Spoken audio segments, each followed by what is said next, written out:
I wish we could get him every Wednesday in Chicago for our show. Let me ask a serious question, but not too serious. Don't you think it's more difficult to review a comedy than it is a so-called dramatic Yes, picture? sir. Not really, because... So wait a minute, hold it. Wait a minute. You got a yes. Start with the yes. I think it would be easier. No, because the fact is, you sit there and either you laugh or you don't, and if you laughed, it was funny. Well, but With a that's drama, relative. you have to decide what you think about it on a slightly higher plane. What it means, whether it's successful, whether it makes a statement. Comedy, it seems to me, is inarguable. If you laughed, you liked it. Yes, but that's only That's very... why- No, what I'm saying is Kind of comedy the would be audience more that your difficult. monologue is kind of like us in the No. screening. No, what I'm saying to say. Let me just hold it, you guys. I always answer him. You don't answer him. Which one of you guys is the ventriloquist? The point I'm trying to make, comedy is so relative because from your personal life, things are sad.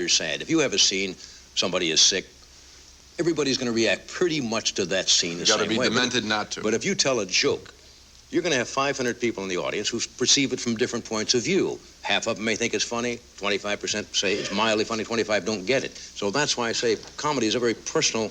There's one other area in addition to comedy. I agree with you on that, and that is sex films. What is erotic, and you get certifiable proof, and you can't deny it, just like a This, laugh. to me, is erotic. Yeah. If you hold it somewhere else. Yes, one. No, that's true. That's all in the brain. You know, it's a strange thing because Monday night, or Tuesday night, Gene and I were both in New York to see the new Eddie Murphy picture called The Golden Child. And I liked it.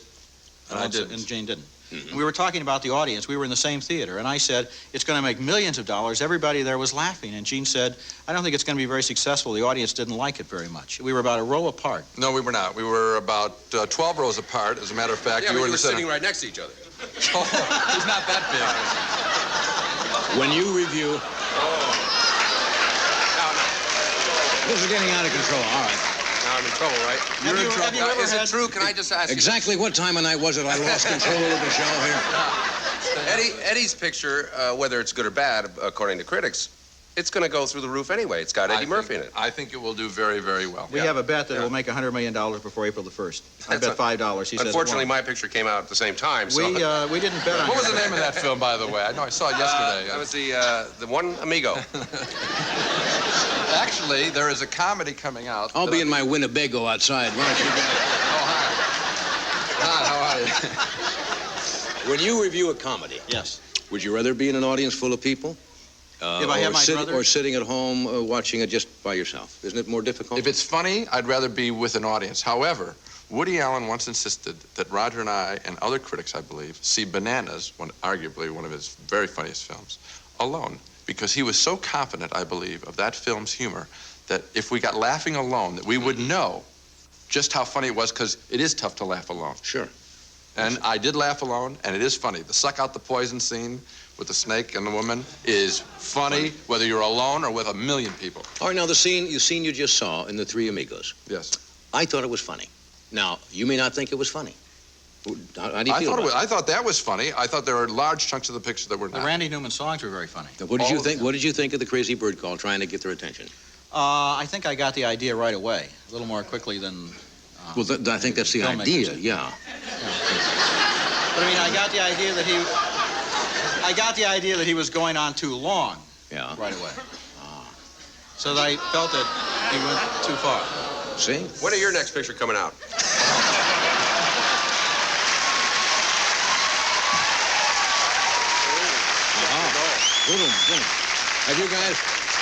Have you guys been asked to appear in a motion picture? Maybe Yes, playing we have, yourself yes. or Yes, what have you done? Yes. We our, turned him down.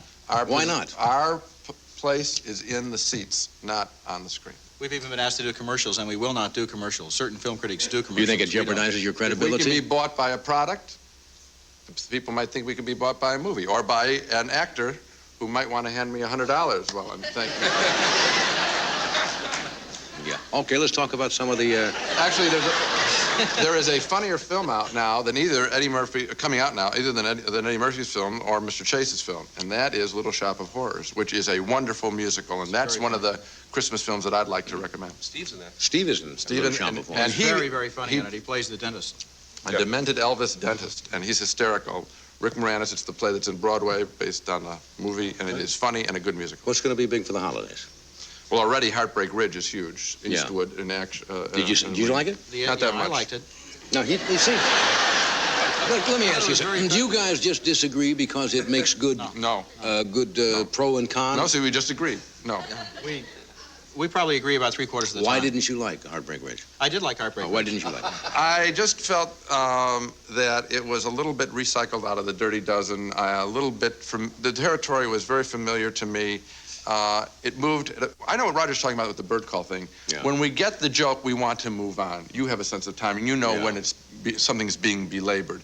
As a result, I felt that the Eastwood belabored the joke of getting the recruits together, and then when he went to Grenada, at the end of the picture, it was a letdown.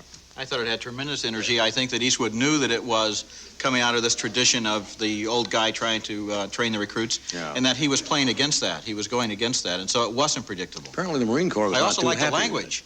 Yeah, the Marines didn't like it because everybody in it talked like a Marine. That's the strangest thing I ever heard of. They're nuts. First of all, The Last Detail is a film that has even more obscenities and is one of the funniest comedy. There's another conversation going on. Yeah, here. apparently there is. That Last Detail with Jack Nicholson is one of the great films, and the Navy protested that, and it's wonderful. Because of the language. The language is so funny, it's so extreme that it becomes humorous. Yeah. They want you to think that the service is all like Top Gun. You know, you get to drive the big airplanes and real nice. meet I think Shelley the LA McNichol. Times did a survey and asked Marines recently about that film, and they found that it was actually quite realistic in some of its depictions, including the shooting in the back sequence. Yeah, I hate to ask you to pick a dog because it's not fair sometimes for the people who make the movies. But is there something out there that is really so bad? Roger, he was the one who asked you if you made a movie. You go first. I can't really recommend Three Amigos. Are you talking about Christmas pictures? Yeah. It's the Christmas picture I like the least. This is the happy hour. Yes. Well, I asked you to express it. I asked you to because express Chevy it. Chase has made a lot of good movies, and God willing, he will make a lot more good movies in the future. With your help. Yes, well, Yes, with your help. You certainly gave this one a boost. I wish we had been on before Chevy and then had gone home. See, I didn't know what you were going to say, so I wouldn't, I don't think I'd ask you if I knew you were going to say that. I didn't know what to say when you asked me that Well, question. you I should have honest. said Taipan. No, you That's were- what I you should have were- said. That's not for honest. Christmas, though. It's true, but I could have lied. All right, now let me ask you another question. We're not uncomfortable saying in front of somebody. Do you think it makes a hill of beans difference, whatever you guys say about any movie, whether it's successful or not? The less people know about the film, if it has big stars like Steve Martin and Chevy Chase, they are going to open up big. Mm-hmm. And they have a great ad campaign. They have a great ad campaign. The funniest... Well, you didn't answer my question. When the audience does not know enough about the film, like a film like Menage or something like that, we have a big impact. Oh, I see. Children of a Lesser God, we can tell them it is not a downer, it's a good love story. Go see that. So that can't help. Yes. Okay, we'll be right back.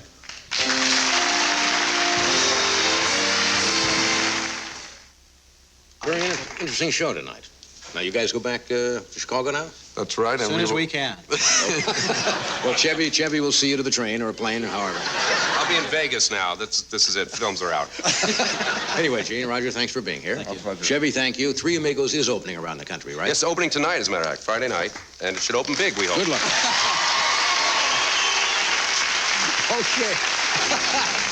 Okay, anyway.